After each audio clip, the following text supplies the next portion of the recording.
Greetings, everyone. Hope all of you are having an absolutely fantastic day.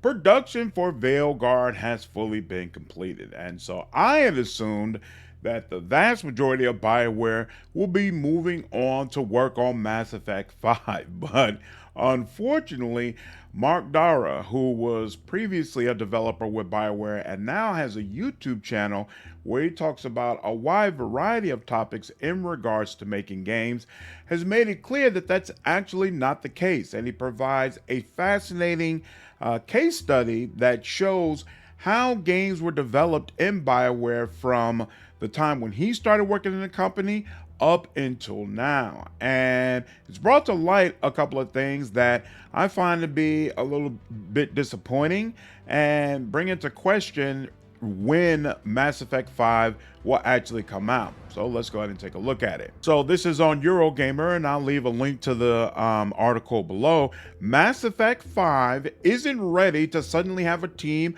of 250, 300 people working on it now that Dragon Age the Veilguard is done. Instead, BioWare staff will spread elsewhere within EA while pre-production continues. So it goes on to say the next Mass Effect project is still growing in size and isn't ready for the bulk of Bioware staff to jump on board, according to former studio veteran Mark Dara, who worked with Bioware for 23 years as a project director and executive producer on the Dragon Age series. So Dragon Age Origins, Dragon Age 2, Dragon Age Inquisition, all well regarded to varying degrees.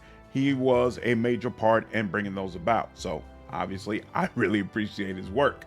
Some BioWare staff who worked on Veilguard are now filtering over to Mass Effect 5, but others are being kept busy contributing to projects elsewhere within the wider organization. So then moving on in the article, Dara goes on to say Mass Effect isn't ready to suddenly have a team of 250, 300 people working on it. In the past, when BioWare was toying with being on just one project, like on Anthem or the Veilguard, that project was up and running at full speed, so it was able to suck in every available resource. It had enough existing infrastructure that it was able to absorb everything.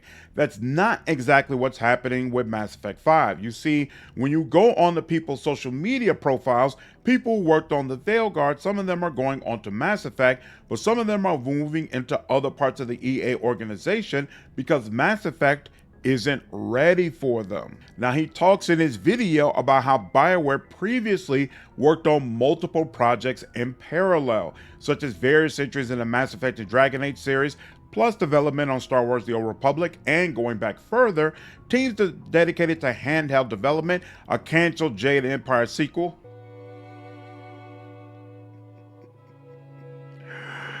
Don't remind me.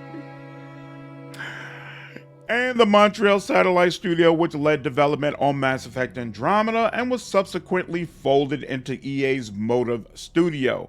Having many teams meant moving people between projects might have been easier, Dara said, but this came with its own issues. For example, having multiple projects also limited that movement, as several games were due to ship in close proximity.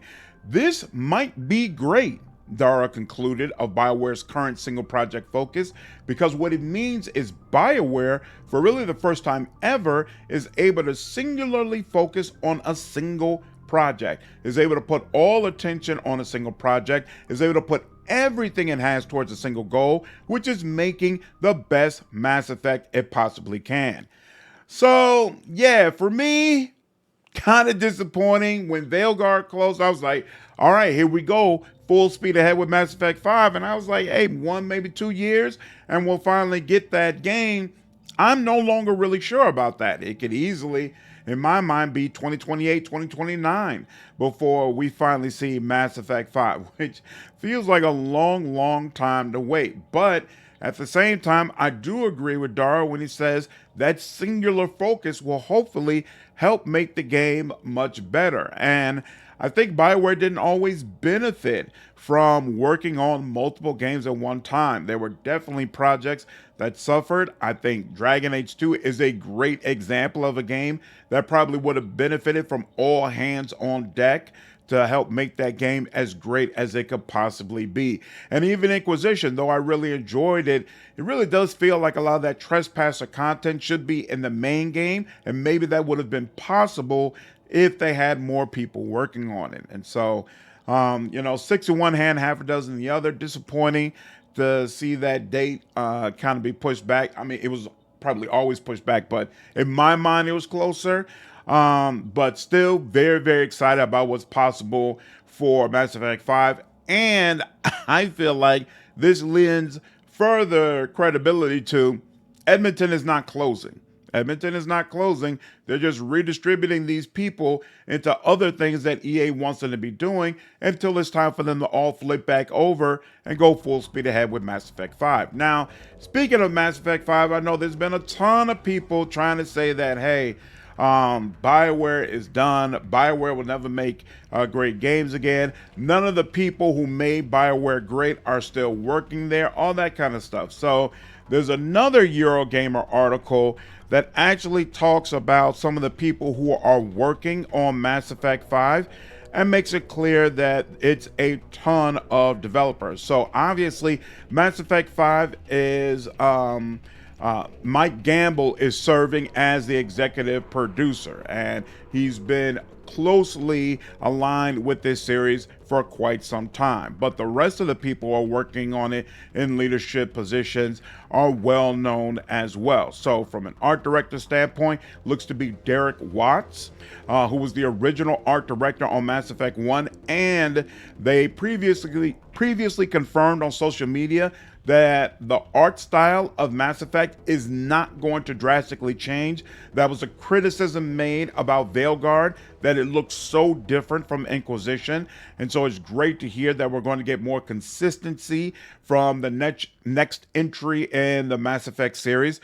The creative director looks to be Parrish Lay, who rejoined Bioware to work on Mass Effect 5. And then in the game director chair, we've got Preston Watmaniak, who served as lead designer on all three games in the original Mass Effect trilogy, and now let's just roll as game director. So all of this is super, super exciting. We've got some people who were really involved in making Mass Effect great the first time around, involved with this new iteration of the series, and hopefully they're going to be able to create something that's really, really unique, but at the same time has strong callbacks or flashes to the original series. We'll see, but I'm excited. I'm really looking forward to it. I'm definitely going to continue giving you all Mass Effect 5 news, and hopefully all will be worth it when the game comes out. Let me know your thoughts below.